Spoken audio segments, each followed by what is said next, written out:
আসসালামু আলাইকুম, সবাই কেমন আছেন? আজকে সৌদি আরবে আমি আমার মেঝো ভাইয়ের বাড়িতে বেড়াতে যাচ্ছি। তো সৌদি আরবে না আসলে দিনের বেলা সবাই কাজ করে, রাতেও কাজ করে, কিন্তু দিনের বেলায় প্রচণ্ড গরম থাকে, যে জন্য আসলে রাতের বেলায় যাওয়া হয়। এখন সৌদি আরবে প্রায় 11টা বাজে রাত।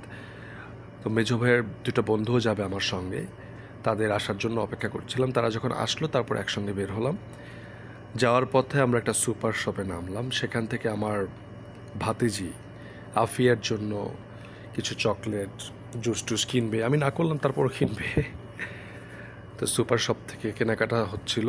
আমিও একটু ঘুরে ঘুরে দেখলাম সুপার শপটা। আসলে অনেক কিছুই পাওয়া যায়, কিন্তু এই দেশের দাম শুনলে মনে হয় অনেক সস্তা, কিন্তু যখন বাংলা টাকা হিসাব করা হয় তখন তো অনেক টাকা।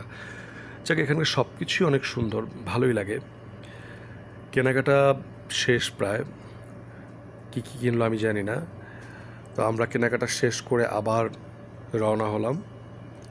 সৌদি আরবে না গাড়ির যানজট খুব একটা নাই। আমি কিন্তু যানজট খুব মিস করি।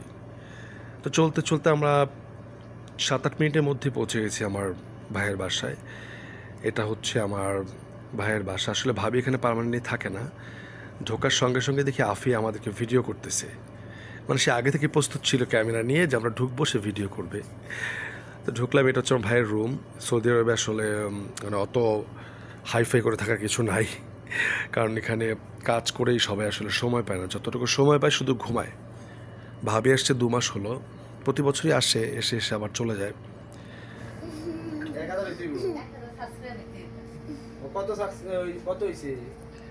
তুমি কেমন আছো? তোমার সৌদি আরব ভালো লাগে? তুমি বাংলাদেশ যাবা না? আর তুমি সৌদি আরবে স্কুলে ভর্তি হয়ে যাও।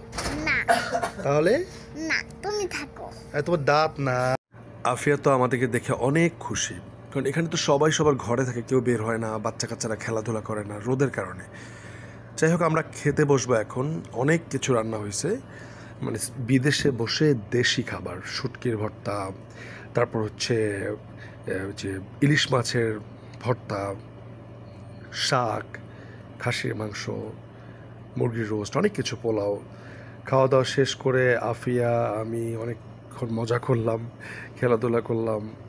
তো সবাই এখানে একই প্লেটে খাওয়া দাওয়া হয়, এটা সুন্নত। তো বড় বড় প্লেটে দুজন দুজন করে বসছি আমরা। খাওয়া দাওয়া শেষ। আমি আসলে মানে খাওয়া দাওয়া তেমন পটু না, কেন জানি খাবারের রুচি কমে গেছে। খাওয়া দাওয়া শেষ করে আমার শরীর ছেড়ে দিছিল। তারপর বসলাম। আফিয়া বলতেছে, আসো তোমার চুল আছড়ে দেই। সে আমার চুলের যা যা খুশি করতেছে। অবশ্য আরাম লাগতেছিল, আমার ঘুম চলে আসতেছিল, ভালোই লাগতেছিল, কারণ আফিয়া অনেকদিন পর আমারে পাইলো। তারপর আমিও অনেকদিন পর আফিয়াকে কাছ থেকে দেখলাম, খুব ভালো লাগলো। সবাই খাওয়া শেষে গল্প করতেছিল আসলে লাবান নিয়ে। লাবান যে 7 আপ দিয়ে খাওয়া যায় সেটা আমি জানি না। তো আমার ভাইয়ের বন্ধু লাবানটা 7 আপ দিয়ে মিক্সড করে কীভাবে যেন দিছে। আমি প্রথমে খাইতে চাই না, পরে দিলাম, বাহ, খেয়ে তো খুব মজা, অনেক টেস্টি। এবং পুরো লাবানটাই আমি খেলাম, খুবই মজাদার ছিল। দেশের লাবান কিনে এভাবে ট্রাই করতে হবে, আসলে টেস্টটা কেমন হয়। তো এইভাবেই গল্প করতে করতে, আড্ডা দিতে দিতে আমাদের সময় চলে গেল। এখন চলে যাব। ভালো থাকবেন সবাই। আপনার কাছ থেকে বিদায় নিয়ে নিলাম। বলো আবার এসো। আচ্ছা, তুমি যেও। আল্লাহ হাফেজ।